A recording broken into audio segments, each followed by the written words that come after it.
Hi everyone, Happy New Year. Welcome to 2022. My name's Lee. You're watching Dark Roots Creations, and this is a look back at 2021.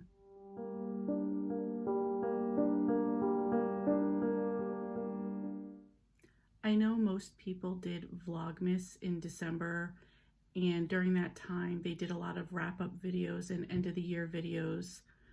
I really wanted to take the month of December to focus on my friends and family, celebrate the holiday season, just take a step back and relax a little bit more.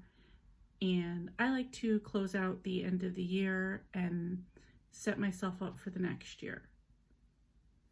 So now I'm reflecting back on some of my reading goals and books of 2021 and just taking a look at what worked and what didn't.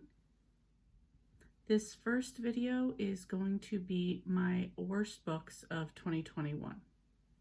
So when I say worst books, I mean a 1 or 2 star rating. I actually didn't have any 1-star ratings.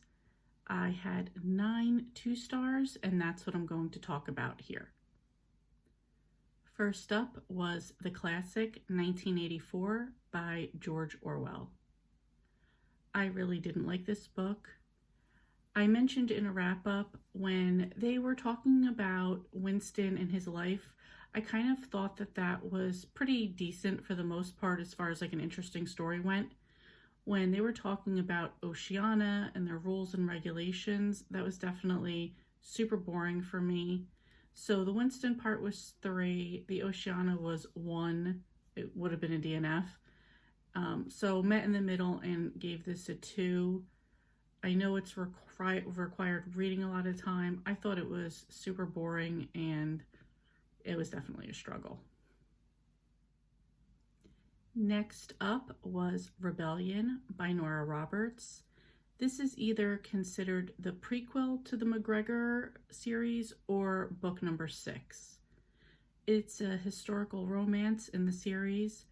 I didn't enjoy it at all. I thought it was super boring. The rest of the books, majority, I think there's one other one that takes place in the past. The majority of them take place in present, and I just much preferred those to this one. I am not a historical romance person anyway, so 2 stars. Next was A Dark and Stormy Murder by Julia Buckley. This is number 1 in her Writer's Apprentice series. I know I didn't like this because I did not like the narrator, and I listened to this on audiobook. I barely remembered or knew what was going on the whole time. I found the narrator to be super annoying, which is funny because she narrates another series, and in that series I think she's totally fine. So yeah, I don't know. That took me out of the story, and based on that, I have no interest in going on to read the rest of the series. Next on the list is Kickbacks, Kayaks, and Kidnapping by Tanya Kappas. This is number 12 in the Camper and Criminal series. Normally I rate these 3 or 4. They're no award-winning stories, but they are very entertaining, especially in cozy mysteries. I normally enjoy them. For some reason, this one just didn't connect with me at all. Next was Groom Wanted by Debbie Maycomer. This is the first book in the From This Day Forward series. This was a guy needs to stay in the country. He needs a visa. He can't get it. So this woman, Julie, is going to marry him so he could stay here. Not that I have a problem with that type of trope or real life situation, whatever, but just the way it was done was just boring and I wasn't into it at all. And some of these older romance books, let me say 80s romance books, are very sort of like you do what I say type of male thing, and a lot of times I find that annoying. So 2 stars. Up next is One Feta in the Grave by Tina Cashian. This is number 3 in the Kebab Kitchen series. I thought this one was, it just dragged. I can't even tell you what it was about. The only reason I would have DNF'd it and just dropped the whole series, this was a series read-along I was in.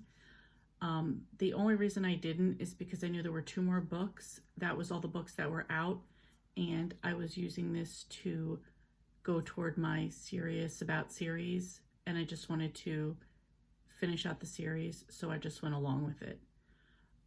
Spoiler alert, in the next book, a very fun character comes along, so I am glad I stuck with the series. And finally, our 2 books that are in the same series. So far, 3 books are out in the series. I rated the first one and the third one, both 2 stars. I gave the middle one 3 stars.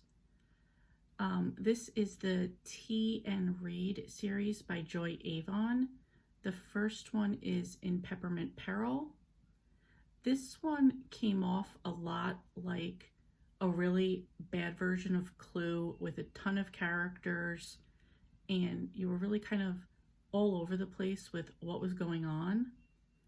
In book number 2, it did get better. I did rate that one a 3. In that book, I realized that what I feel are her books are a lot more mystery and a lot less cozy.